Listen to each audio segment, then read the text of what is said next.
Bonjour à tous. Hello everyone. Nous sommes heureuses de vous accueillir dans ce nouvel épisode des Sisters Babble. Le podcast qui vous aide à aligner votre mental et votre corps pour vivre à votre plein potentiel. Aujourd'hui, nous avons décidé de vous parler de sexualité de la femme, et plus précisément du fait que la sexualité de la femme est reliée à son cycle menstruel.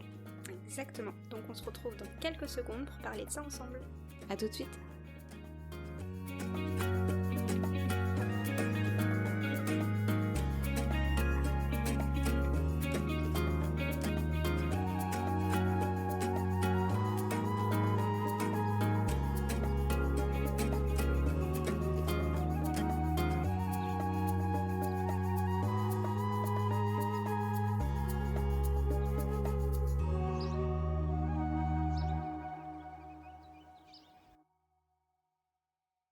Alors, vaste sujet qu'on a choisi aujourd'hui, mais très important, parce que tout le monde est au courant que tout au long du cycle féminin, on a des changements d'hormones, forcément. Donc on en a plusieurs qui rentrent en jeu et elles fluctuent au fur et à mesure, et ces hormones-là vont énormément augmenter ou diminuer notre libido, ou même avoir une influence sur le degré de sensibilité de nos organes sexuels et de notre réceptivité, et c'est quelque chose qui, je trouve, est extrêmement important à prendre en compte pour avoir une sexualité épanouie et, c'est pas vraiment fluide le terme, mais alignée à notre cycle. Oui, je suis tout à fait d'accord avec toi. Déjà, je ferai aussi un rappel sur ce qu'est la libido. Donc, tu parlais de la libido et je trouve que c'est important aussi de comprendre réellement ce qu'est la libido. On a tendance à penser que la libido, c'est uniquement vraiment le désir sexuel, vraiment la pulsion sexuelle. Alors qu'au final, il faut comprendre que dès que l'on a ne serait-ce qu'une pensée sur la sexualité, c'est considéré comme de la libido. Donc au final, c'est pas parce que on ressent pas physiquement cette pulsion sexuelle que l'on n'a pas de libido. C'est aussi important de comprendre ça. Alors, effectivement, la libido, c'est quelque chose qui est aussi très personnel, je pense. D'une personne à l'autre, ça va se ressentir éventuellement différemment, d'intensité différente. Et comme on l'expliquait, alors chez les hommes, forcément, il y a aussi des fluctuations, parce qu'il y a aussi des fluctuations d'hormones, mais c'est beaucoup plus présent et beaucoup plus fluctuant en fonction des différents cycles, donc les 4 cycles féminins, où la libido va, de un, je pense, pas être au même niveau, et surtout va peut-être se manifester de manière différente. Et du coup, c'est important de le comprendre pour comprendre un peu ses désirs et son fonctionnement de manière générale pour avoir une sexualité, comme je disais, la plus épanouie possible. Je suis d'accord, c'est vraiment important en fait de comprendre que c'est, en tout cas pour la femme, même pour l'homme, mais nous on va vous parler vraiment de la femme, du genre féminin, c'est normal de ne pas toujours avoir envie et que on ne soit pas en accord avec notre partenaire et que notre sexualité et notre envie de sexualité soient différentes que l'homme, Oui. que le genre masculin. C'est vraiment important de comprendre ça et là on va parler plus précisément en fait des différentes phases. Des différentes phases du cycle. Après il faut savoir que même si on vous fait une explication sur comment va fonctionner notre libido en fonction du cycle, on est tous différents et c'est important d'essayer de comprendre ce que vous ressentez, mais on vous donnera un petit exercice à faire à la fin de cet épisode. C'est ça, parce que comme on expliquait, il y a des généralités, parce qu'en soi il y a aussi un petit peu de faits scientifiques et il y a quand même un fonctionnement qui est extrêmement commun, mais d'une personne à l'autre en fonction des phases, et même en fonction des périodes, parce qu'un mois ça peut être telle chose et un autre mois ça peut être autre chose, parce que je pense qu'il y a aussi beaucoup d'influences extérieures. Et ça, c'est pas que hormonal, c'est aussi votre état d'esprit, votre niveau de stress, enfin il y a beaucoup de choses qui influencent. Donc pour que ça soit plus simple pour vous, on va peut-être découper par les 4 phases. Oui. En expliquant phase par phase, pour que ça soit plus facile à suivre. Et si vous voulez prendre des petites notes, ce sera plus facile aussi.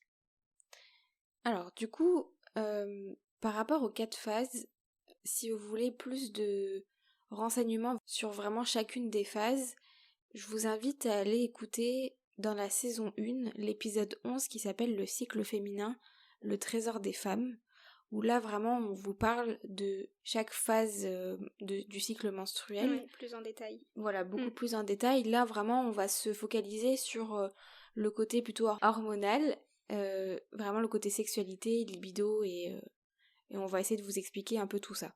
Ouais, mais comme tu disais, c'est important je pense d'avoir le premier podcast aussi en tête, parce que là on rentrait vraiment en détail sur tout ce qui était état d'esprit et fonctionnement, envie de manière générale, comportement. Donc c'est bien de l'avoir en tête aussi. Voilà. Alors, on est parti ? Ouais. Le tout premier, du coup, c'est la phase menstruelle, qu'on appelle du coup la sorcière ou la sage-femme. Oui. C'est la période des règles, en fait, tout simplement. C'est ça, c'est la période des règles. Alors, il faut savoir que tout au long de ces 4 phases-là, il va y avoir des montées et baisses, des pics d'hormones. Et principalement, en fait, il y a 3 hormones qui vont jouer un très grand jeu. Ouais. Qui vont jouer un très grand jeu. Qui vont faire les petites montagnes russes. Ça va être l'œstrogène, la testostérone et la progestérone. Et la testostérone, elle est très très importante et responsable de notre libido. Et c'est elle qui va déclencher vraiment notre désir sexuel et notre libido. Donc c'est vraiment cette hormone-là qui va jouer beaucoup. Oui, et c'est cette hormone-là qui régit aussi tout ce qui va être motivation de manière générale, donc ça influence sur la libido, mais sur aussi votre niveau d'énergie et surtout, je dirais, votre niveau d'envie générale. Oui. Donc pendant cette phase-là, donc la phase des règles, donc du premier jour, et ça peut durer, ça diffère, hein, entre 4-7 jours en fonction des personnes, le niveau d'oestrogène et de progestérone sont au plus bas. Oui. Et du coup, c'est un niveau forcément énergétique qui est très bas aussi. On peut être, en tout cas selon les femmes, mais personnellement, c'est le moment la où plupart on est plus du temps, fatigué, on a envie de rester chez soi. Exactement, et être de faire la marmotte. C'est ça. Il y a beaucoup côté introverti qui ressort, je pense, c'est un moment où on a besoin de se reconnecter à nous-mêmes. Et pour ma part, je sais qu'à ce moment-là, au niveau de ma libido, ça sera pas forcément super présent. Parce que c'est un moment vraiment où j'ai besoin d'être seule. Ah bah tu vois, moi à l'inverse. Ah non. ouais? Ouais. Moi à l'inverse, non. Ouais. Ah ouais, moi c'est... Donc, tu vois comme quoi ça peut être... d'une personne à l'autre. C'est un peu ce que j'ai lu dans les recherches. Qu'apparemment il y a des personnes, c'est hyper haut parce que du coup, tout est décuplé à ce moment-là. C'est-à-dire que tous nos sens sont décuplés. C'est pour ça qu'on peut être agacé plus vite par les bruits, par machin, etc. Et du coup, forcément, tout ce qui est touché, etc. est décuplé aussi. Donc apparemment, vous pouvez ressentir plus de plaisir déjà pendant la période de règles qu'à d'autres périodes. Mais moi, perso, j'ai pas du tout envie, quoi. Clairement. Moi, ça dépend des moments, hein. Parce que, comme on dit, ça fluctue. Ça se trouve sur un mois, oui, je vais avoir des envies. Mais la plupart du temps, vous voulez pas qu'on me touche, quoi. Parce que je montre un peu les dents. Pour parler au niveau hormones, tu disais que l'oestrogène et la progestérone étaient bas. Et à l'inverse, en fait, c'est à ce moment-là où il va avoir un pic de testostérone. Ah ouais. Le taux de testostérone va s'intensifier, en tout cas, dans cette phase-là. D'où des fois les pics de libido chez certaines personnes, peut-être. Je pense, oui. Ah bah après, je suis pas scientifique, mais ça doit être lié. Alors, ensuite, on va avoir la période, ce qu'on appelle de la vierge, ou de la jeune fille. C'est la phase folliculaire. J'aime beaucoup ce mot, je le trouve très drôle. La phase folliculaire. Et c'est là, du coup, le niveau d'oestrogène reste élevé pour préparer le corps à une ovulation ou à une fécondation, ou les deux. Ouais, c'est à ce moment-là qu'elle augmente. Exactement. Et où Et c'est là où on a un regain de force, un regain d'endurance, regain d'énergie. Au niveau énergétique, souvent on est plus actif, on est plus dynamique, on sort un peu de notre période d'hibernation et qu'on avait pendant la phase de règles. C'est un peu comme un renouveau. Oui. Et puis du coup, c'est à cette phase-là où notre corps se prépare à ovuler, donc à être fécondé, et on va ressentir beaucoup plus de confiance en nous, on va sentir... parfois sexy. Beaucoup plus, oui c'est ça, beaucoup plus séduisante. On a les hormones on fire, quoi. C'est ça. Ben oui, forcément, mais la nature est bien faite. Ouais. Je dirais qu'à ce moment-là, pour le coup, vu qu'il y a une montée de libido, je trouve qu'il y a aussi une montée nouvelles envies. Je sais pas si tu vois ce que je veux dire. C'est le moment où on est un peu plus fou, quoi, tu vois. Ah oui. Un peu plus... C'est le moment idéal, je trouve, pour éveiller un peu sa sexualité. Tester des nouvelles choses, se donner des rendez-vous un peu particuliers, expérimenter, etc. Parce que c'est une période d'entre-deux, c'est-à-dire que on sort d'une période de règles, on n'a pas encore d'ovules, on n'est pas encore fécondé, donc c'est le côté un peu YOLO, je peux faire ce que je veux. Je sais pas ce que je veux dire. Telle une jeune fille insouciante. Exactement. C'est Une ça, jeune en femme pleine insouciante. découverte. Voilà. Donc moi, perso, c'est les moments où j'ai les envies les plus bizarres, si en toute honnêteté. Moi, j'avoue que là, après l'accouchement, mes cycles menstruels sont encore un peu chamboulés. Donc, Tu te rappelles plus. Bah, C'est c'est ça. ça. Ouais, non, vraiment, c'est ça. Donc, j'essaye là de plus en plus à essayer d'y faire attention, de noter un petit peu même mes phases. Mais mon cycle est complètement chamboulé. Donc, je vous avoue que personnellement, Tu sais plus. Bah, je ne sais plus trop. Bah, moi, je sais que c'est vraiment un moment où, effectivement, il y a une montée de libido. Après, est-ce que la montée de libido vient aussi en grosse partie que pendant mes périodes de règles, je suis très ours mal léché et du coup, je suis très solitaire. Mais c'est vraiment une partie où, je sais pas, il y a plus de légèreté sur les choses, bizarrement. Même nous, hein, on se sent moins gonflé, on se sent plus Ah oui. légère, etc. Donc je pense que ça vient avec, quoi. Oui, ça vient avec complètement. Ouais. C'est la libido, clairement, il faut comprendre que ça part du mental, beaucoup. Le mental fait énormément. Donc il y a tout ce qui est l'énergie Kundalini, qui va venir du chakra sacré.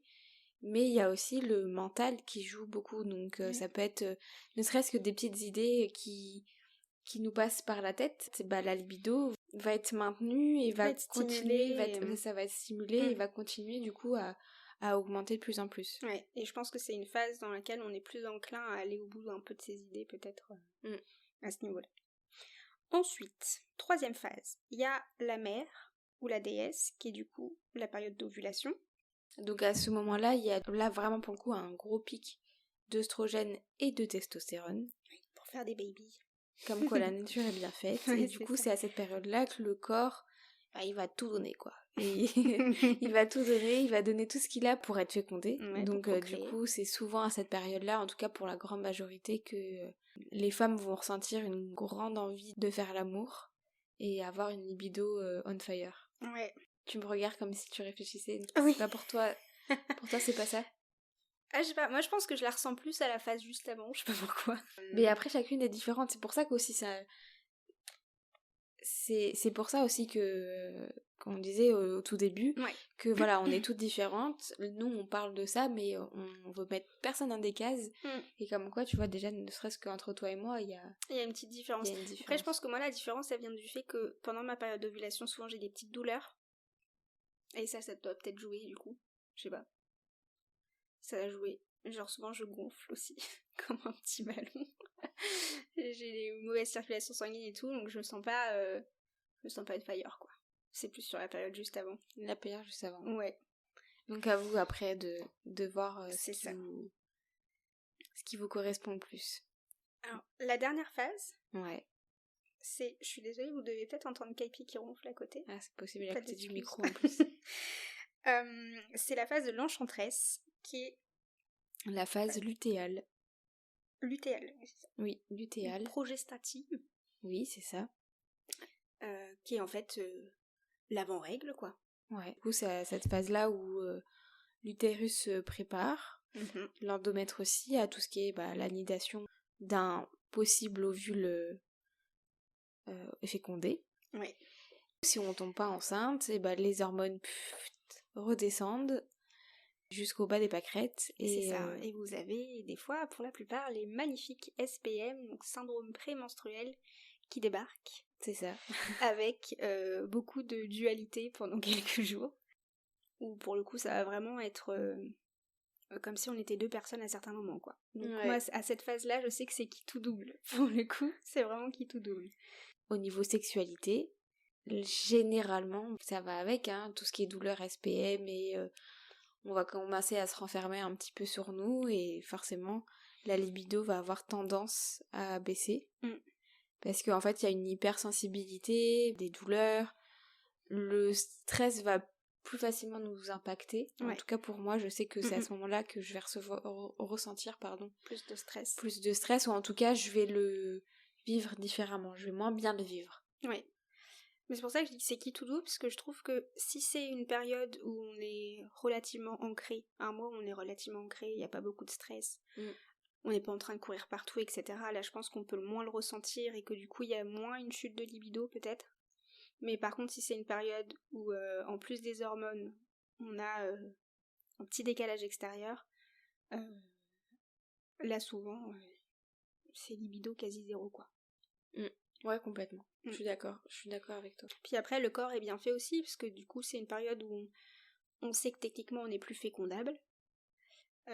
Donc, il n'y a plus d'intérêt, quoi.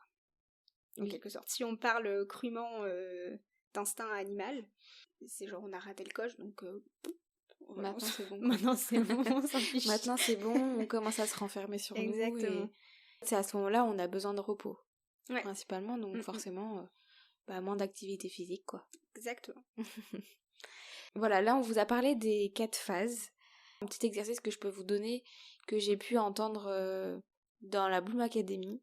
Chloé Bloom avait fait un live dessus, et elle donnait un exo qui était franchement super bien, que j'ai commencé à faire du coup depuis 2 mois. Que je vous conseille, c'est de prendre un petit carnet, ou enfin voilà, un endroit où vous pouvez noter, même sur votre agenda, et vraiment faire attention à chacune de vos phases, prendre le temps de noter sur plusieurs cycles votre désir ou non, votre humeur générale, les symptômes physiques que vous pouvez avoir. Donc j'ai dit le désir, et aussi au niveau de votre rapport sexuel, notez un peu si c'est à ce moment-là que vous allez prendre plus de plaisir ou non. Sarah le disait, qu'à une certaine phase, du coup... Le corps est plus sensible, en fait, dans sa globalité. C'est ça. Enfin, nos sens sont plus éveillés, et du coup... Donc, faites attention aussi à ça. Et je trouve que ça vous permet de vous connecter à votre corps, à votre sexualité, et de vous prendre en main, tout simplement. C'est mon avis. Mais je trouve que c'est très important de prendre sa sexualité en main, et de ne pas se mettre en position, comme on peut souvent avoir, de victime. Et en fait, c'est important de se responsabiliser.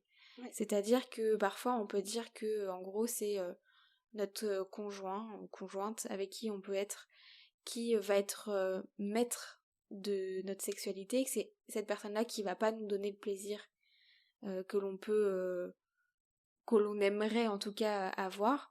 Et du coup, c'est vraiment important de se prendre en main, et de reprendre son pouvoir de création, d'être curieux, d'explorer son corps aussi.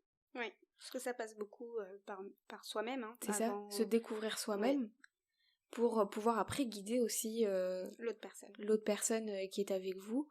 Voilà, ça c'est un petit message que je trouvais important dans cet épisode-là. On pourra en reparler plus en détail sur tout ce qui est la sexualité sacrée, etc. Oui.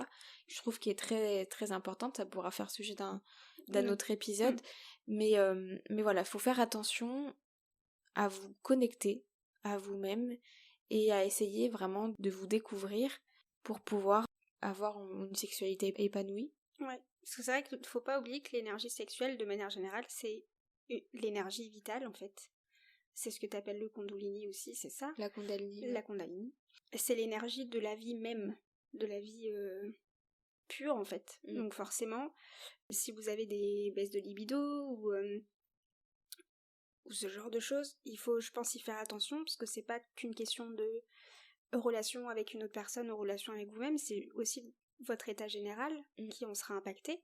Parce que si vous cultivez consciemment votre énergie sexuelle, votre sexualité sacrée, vous allez en tirer de nombreux bénéfices sur plein d'autres choses, donc même sur, pour votre couple certes, mais aussi pour votre créativité, votre bien-être général. Quand je parle bien-être général, c'est hormonal, c'est mental, c'est physique, parce que énergétique, parce que ça a énormément de bienfaits à tous les niveaux, et c'est quelque chose qu'il faut pas prendre à la légère et qu'il faut pas laisser de côté, parce que c'est vraiment un outil magique, quoi. Ouais, clairement. Ouais, complètement. Pour le mot de la fin, c'est pour résumer, c'est ça, c'est vraiment se responsabiliser et reprendre son pouvoir de création et si se connecter. Si ça vous intéresse, on essayera de faire un épisode sur justement tout ce qui est sexualité sacrée et énergie sexuelle, énergie vitale, parce que tout est lié. Tout est lié. C'est ça la beauté de l'être humain. Exactement, et de l'univers. C'est ça. Tout est intraconnecté et c'est génial. Bah écoute, moi j'ai plus rien d'autre à dire par rapport à ça. C'est tout pour nous. Essayez d'apprendre à comprendre, apprendre. Essayez de faire attention. C'est ça. De faire attention, d'observer, c'est ça, d'observer votre cycle. De vous reconnecter à lui, en fait, tout simplement. Si vous avez des questions, n'hésitez pas à nous les poser. On est disponible sur les différents réseaux. Il me semble que vous pouvez poser vos questions sur Apple Podcasts. C'est ça, ouais. Donc on sera ravis d'y répondre. Si vous avez envie que l'on vous parle plus précisément d'un sujet par rapport à la sexualité, on serait ravis d'en parler. Je trouve que c'est important de passer ce message-là. Exactement, là c'était juste un premier épisode d'une série complète qu'on pourrait faire, parce que c'est un sujet très très vaste. Donc là je vais pas dire survolé, mais on a posé les bases. Ouais. Voilà.